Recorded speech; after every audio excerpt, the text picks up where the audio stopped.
第6章，死後最先到達嘅地方。喺史威登堡對靈界嘅探訪記錄入面，除咗天堂同地獄之外，仲有一個地方都好重要，就係中間靈界。史威登堡曾經講過，中間靈界係人死後首先到達嘅地方，位於天堂同地獄之間，所以唔係天堂，亦唔係地獄。雖然都會有少數特殊嘅例外，但大部分人肉體死亡之後，都一定要經過呢個中間靈界。死後進入靈界嘅靈，都係喺呢個地方接受審查，決定究竟會成為天堂嘅天使，抑或會變成地獄嘅惡靈。呢個中間靈界嘅環境，同我哋肉身生活嘅人世間極之相似，甚至可以話冇乜分別。嗰度有天空，有青山綠水，有岩石同森林，有都市繁華嘅街景同田園自然嘅風光，同人世間嘅相似度，甚至去到令人忘記自己已經死咗嘅地步。因為無論再點樣觀察，都察覺唔出呢度同人世間有咩唔同。視覺、聽覺、味覺、嗅覺、觸覺都好清楚，而思緒、判斷、情緒都冇乜改變。到底係點樣一回事？我唔係已經死咗咩？不過佢會覺得我明明仲活緊喎。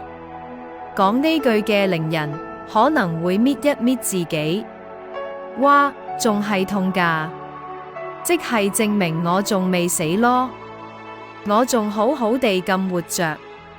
大多數啱啱入到中間靈界嘅人，都仲有咁嘅錯覺。史威登堡喺嗰度遇見死咗唔夠15日嘅瑞典國王卡爾12世都係咁。中間靈界似乎就係將人世間嘅環境原本搬過去咁。對呢一點，史威登堡喺自己嘅著作入面強調過好多次。人類只要喺人世間出世，就永遠都唔會消失。只係當人喺世上嘅壽命盡咗之後，就好似除衫咁脫去自己嘅肉身，然後搬去靈界住，就好似蝴蝶破繭飛出嚟咁。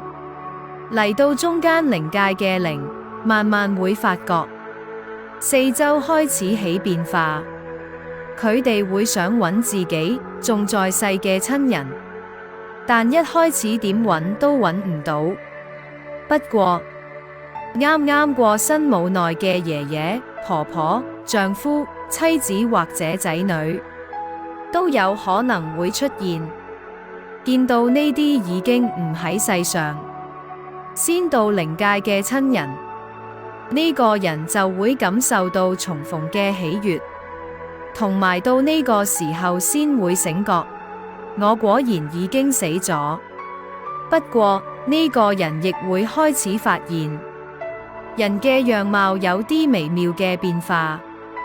喺啱啱去到中間靈界嘅時候，爺爺仍然似爺爺個樣，爸爸仍然似爸爸個樣，小朋友亦都仍然係小朋友個樣，同人間時見到嘅外貌冇咩分別。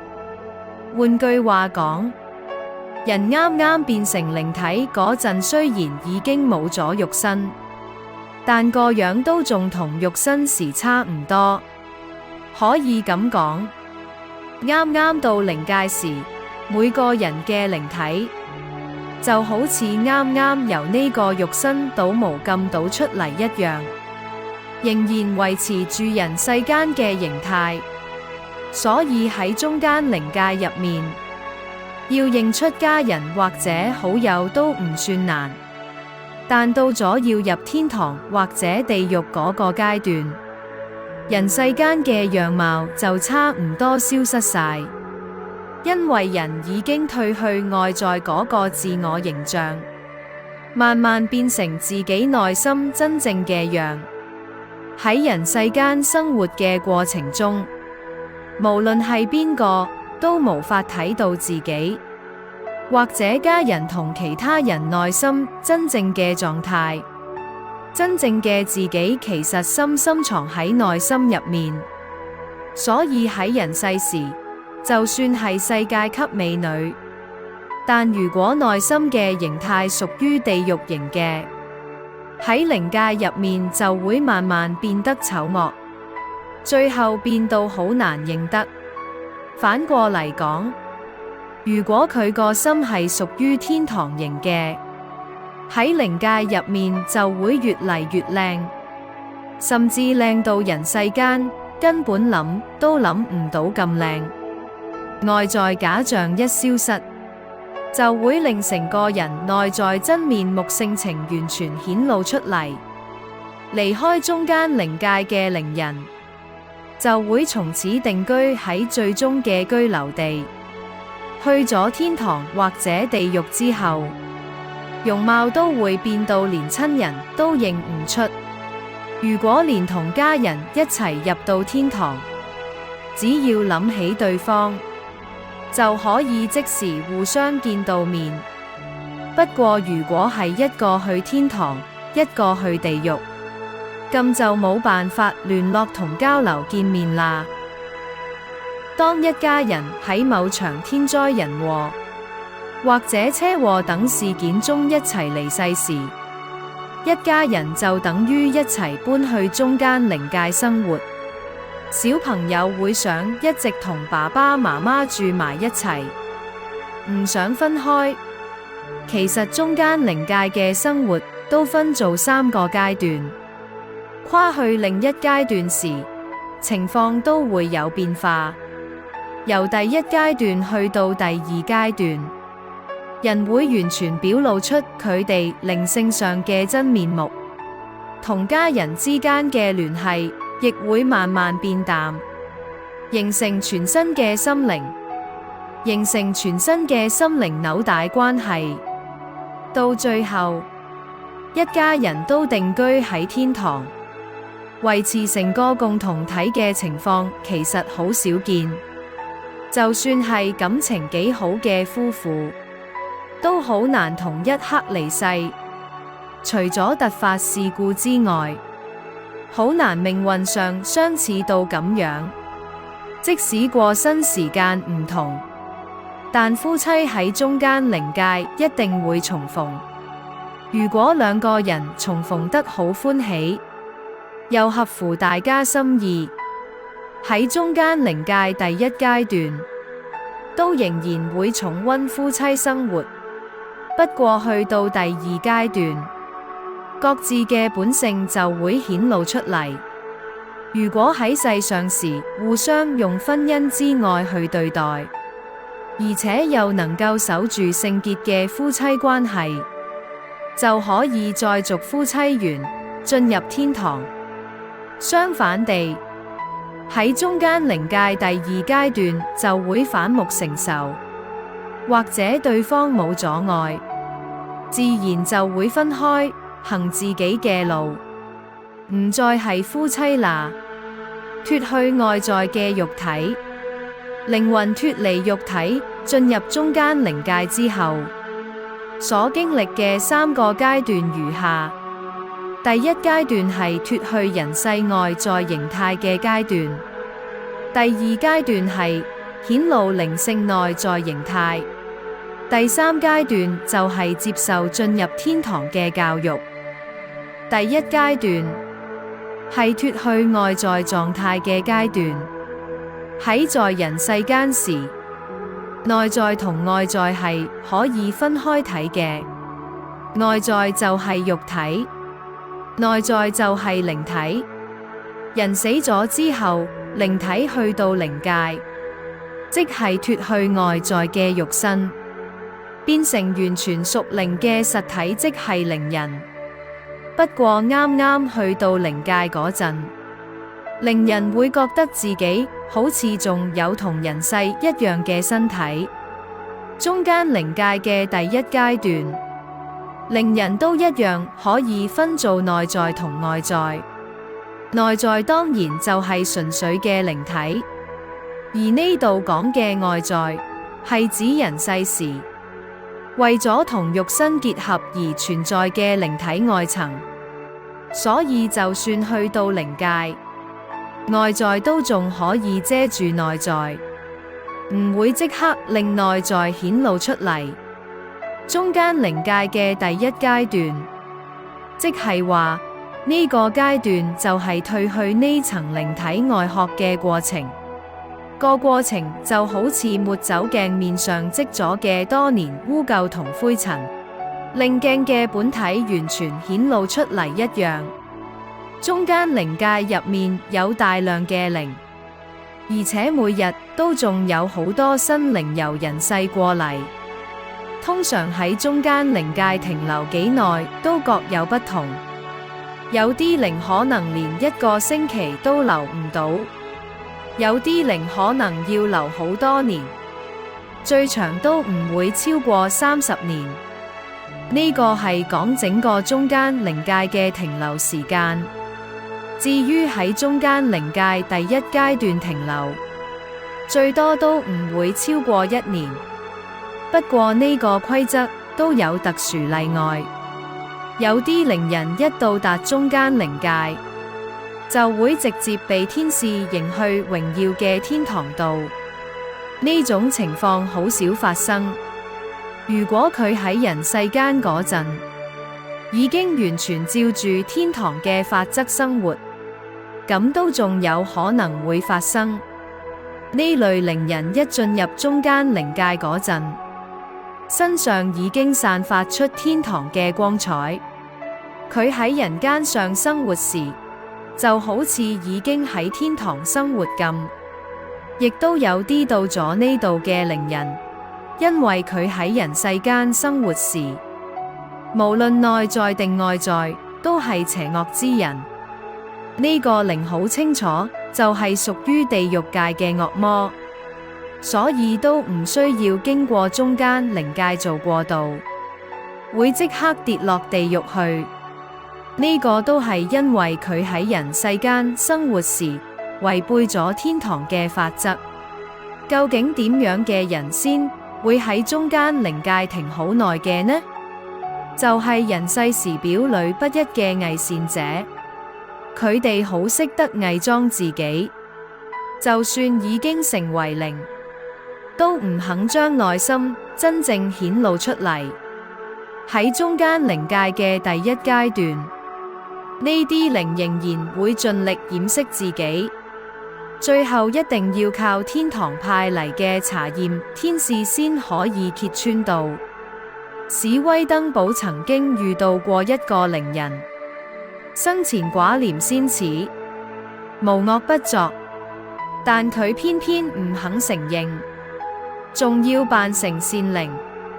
查驗天使一眼就透視咗佢，將佢由細到大嘅人生經歷，用電影咁一幕幕播俾佢睇，連佢自己都已經唔記得嘅犯罪細節，都無遺漏到。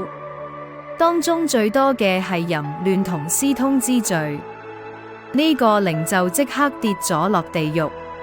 人世間做過嘅事，喺靈界都會完全顯露出嚟，根本冇得隱瞞。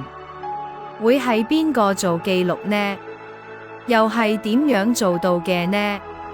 或者有人以為靈界有好多電腦，其實靈界根本唔需要記錄個人嘅生活狀況，因為靈界本身就係一部大電腦，可以記錄晒所有嘢。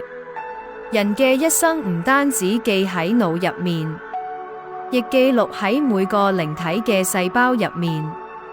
所以查驗天使喺查驗嘅時候，睇嘅唔單止係人嘅腦袋，而係由頭到腳地氈式搜查，無論善惡，想隱瞞到死嘅事，想帶落去墳墓嘅秘密，到時都會攤喺陽光之下一一受檢。總之，中間靈界嘅第一階段，各個靈都會脫去自己嘅外在部分，令內在心靈慢慢顯露，最後完完全全彰顯。所以，表裏如一嘅人，不論係善靈定惡靈，都可以好快過到第一階段，進入顯露自己嘅第二階段。就好似咁，第一階段會將人外面嗰層假面具或者虛假造作全部除晒落嚟，到後尾連外貌都會流露出內在真正嘅樣子。如果係善靈，佢嘅容貌會越嚟越明亮，越嚟越年輕有光澤，而惡靈嘅樣貌就會慢慢變得醜陋同扭曲。呢種現象，連聖經路加福音12章2至3節都講得好清楚，一針見血話，掩蓋咗嘅嘢，最後都會原形不露出嚟嘅，隱瞞咗嘅，冇嘢係唔會被人知嘅。所以你哋喺暗中講嘅嘢，都會喺明處被人聽到；喺室內親人之間所講嘅，都會喺屋頂上被人宣揚。因此，只有喺人世生活改變自己，才可獲得重生上天堂嘅機會。人類社會就好似美好同醜惡混埋一齊嘅濁流。喺呢種環境之下，可以完全按住天堂法則過住聖潔無瑕生活嘅人，真係少之又少。無論係主動定係被動，人都成日會犯下大大小小嘅錯。世上真係有100%完美，完全冇犯過錯嘅人咩？所以耶穌先會講，我係為咗拯救罪人而來。最緊要係世人犯嘅大大小小嘅錯，都只能喺活在人世時作出悔改先得到原諒。一旦脫離肉身去到靈界，喺人世間犯嘅罪就永遠抹唔走。只要仲喺人世，仲有肉身，就仲有悔改重生嘅機會。所以耶穌先要以肉身嚟到人間，人必須喺帶住肉身嘅人間入面，體會真理，改變生活方式，拒絕做會招致自己承受不良後果嘅事。喺宗教經典入面，呢種就叫罪。所以耶穌喺最初傳道嗰陣講，天國近了，你哋應當悔改。因為機會只存在於你哋仲有肉身喺人世間生活嘅時候。人一旦離開肉身之後，就冇悔改同重生嘅機會啦。所以先會特別強調人世間生活嘅重要性。肉身仲喺人間活緊嘅時候，先至係唯一嘅機會。如果願意承認自己以前犯過嘅錯，想得到原諒，淨係喺心入面懺悔係唔夠嘅，而係要付出具體行動先得，即係要用愛去付出，去行善，去改變自己。另外，仲要有意識咁遠離罪，努力過新嘅生活。喺天界入面，愛就係生命。曾經有人問史威登堡，在人世間時，若冇將愛深深種入靈魂嘅人，去到靈界之後，仲可唔可以悔改重生呢？史威登堡對呢個問題嘅回答係唔可能。有啲人相信，一到靈界就會同神更加接近，先會更容易接收體會到真理咯。佢哋認為到時喺靈界聽天使講真理，會更容易相信同改變生活方式，最後被天堂接納。史威登堡喺同好多天使同靈人溝通嘅經驗入面，我可以好明確咁講，死後係冇悔改重生嘅機會。自古以來，從來冇任何一個靈魂可以成功喺靈界改變自己嘅命運，機會淨係喺人間，仲有肉身嗰陣先有辦法改變。要償清自己嘅罪，都只可以喺人世間先有機會，唔會有本來應該落地獄嘅靈好彩走咗去天堂，亦都唔會有本來應該去天堂嘅靈唔好彩落咗地獄。呢啲事連一次都未發生過。關於呢類主題，史威登堡用下面呢段話嚟解釋：想將地獄靈變成天堂靈嘅天使，仲難過將貓頭鷹變成白鴿，或者將蚯蚓變成極樂鳥。天堂唔係可以白白入去嘅，要進入天堂係要喺人間爭取改變自己嘅機會，靠自己努力賺嚟嘅。歷史上有一個極端嘅例子，耶穌喺各各他山頂被釘喺十字架上，耶穌左右兩邊亦各有一個強盜，同樣被釘十字架處死。嗰陣左邊嗰個強盜嘲弄耶穌話：如果你真係救世主基督，你連自己都救唔到咩？快啲由十字架落嚟，救救你自己同我哋啦！但右邊嗰個強盜就大聲責備左邊嗰個強盜：你呢個家伙，我哋兩個受罰係應該嘅，因為我哋的確做過壞事。不過呢個人做咗咩壞事呢？右邊嗰個強盜又對耶穌講：耶穌啊，到你進入天國嗰陣，求你記得我。耶穌轉向對右邊嗰個強盜講：今日你就要同我去樂園裏面啦。最早同耶穌一齊入天國嘅，唔係跟咗耶穌好多年嘅大弟子彼得，亦都唔係傳揚福音不遺餘力嘅使徒保羅，而係一個之前同耶穌素未謀面嘅強盜，殺人放火搶人財物嘅強盜，落地獄100次都應該。但呢個強盜成功把握咗悔改同重生嘅最後機會。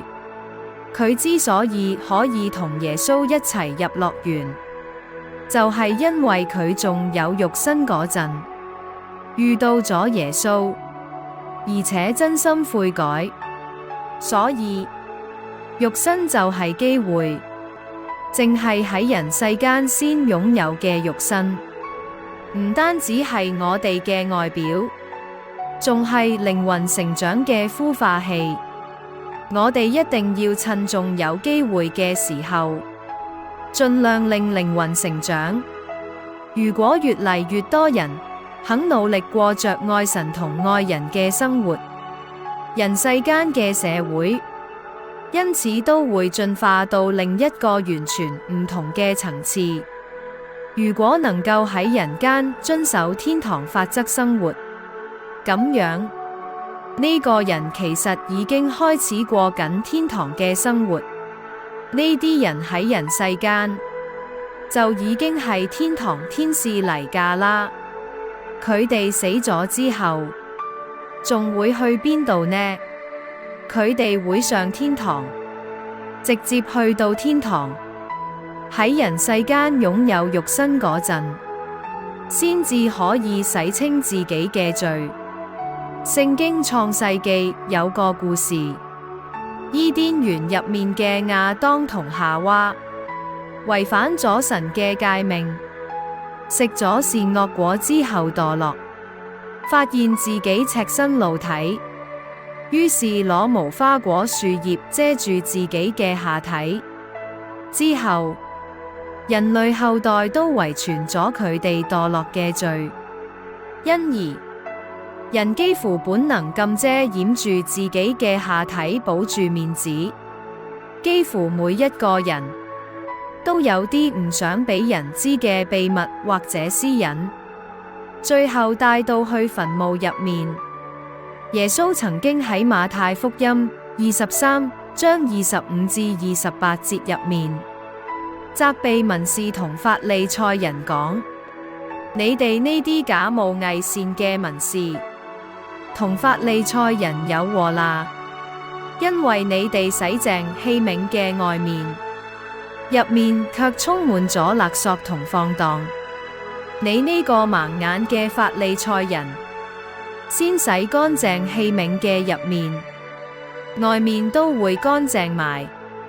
你哋呢啲假冒偽善嘅文士同法利賽人有禍啦，因為你哋好似粉飾過嘅墳墓，外面睇落好靚，入面卻裝滿咗死人骨頭同一切污穢。你哋都係咁樣，喺人面前外面顯出公義嚟，入面卻裝滿咗虛偽同不法嘅事。喺世上度過嘅一生，對死後嘅生活會有好大影響。唔係單單用口說信神同救世主，就可以無條件入天堂。當然，有信仰會係一個好有利嘅條件。其實世上所有宗教都教人關於天上嘅秩序同法則，同埋間接令人認識到造物主嘅愛同法則，同樣都係一條通往天堂嘅路。但係上天堂絕對唔係宗教嘅專利，就算喺人世間未曾認識神嘅人，都未必對天道法則完全唔關心。世上好多人因為種種原因不屬於任何宗教，所以神先喺人心入面種下良心。良心就係造物主派住喺人心入面神嘅使者。良心會教導人走向天堂之路，所以住喺偏遠地區嘅未開化民族，只要能夠靠良心生活，天堂之門都仍然會為佢哋打開。呢啲就係史威登堡向人類傳遞嘅希望訊息。關於中間靈界嘅第二階段，靈體會將其內在本質徹底顯露出嚟嘅階段。換句話講，就係人內心本質浮出嚟嘅階段。內心嘅狀態即係靈嘅本質狀態。喺中間靈界入面嘅第一階段，令人脫去咗所有外層之後，令人嘅本體清楚顯露出嚟嗰陣，就係第二階段嘅開始。第一級，令人嘅內在同外在會完全一致，真面目會喺光天化日之下完整呈現出來。人嘅社會受到面子同禮節等等外在約束，所以好難完全跟住內心所諗去行動。就算有人因為私利或者對物慾嘅貪愛，喺心入面策劃陰謀或者陷害人嘅罪，都唔會表露喺外面，因為家人嘅態度、眾人嘅眼光、社會嘅風俗習慣、輿論、世人嘅評價、名譽、利益、法律嘅刑責等等好多因素，都令人唔敢表露自己作惡嘅動機。有時虔誠嘅信徒或者聲望極高嘅慈善家，內心其實完全係另一個人。除下虛假掩飾嘅外殼之後，呢個人內裏可能完全冇良善可言。不過，即使偽裝幾咁高明，一旦進入第二階段，內心嘅狀態就會無所遁形。去到中間靈界之後，所有社會制約都會完全解除。喺嗰度，冇令人驚懼嘅法律同刑罰，冇失去名譽嘅問題，冇財產會損失。基本上，嗰度嘅靈都處於完全可以自由活動嘅狀態。喺呢種情況下，善靈同惡靈嘅行為會有咩唔同呢？嚟到靈界嘅善靈，如果完全進入內在嘅狀態，會有從沉睡中甦醒咗嘅感覺，又或者好似由陰影行向光明咁。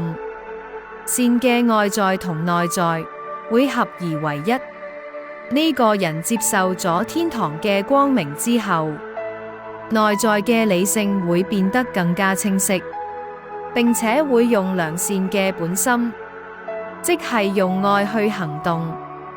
前所未有嘅內在至高嘅福樂，同天堂嘅喜悅，充滿喺思想同愛心之中。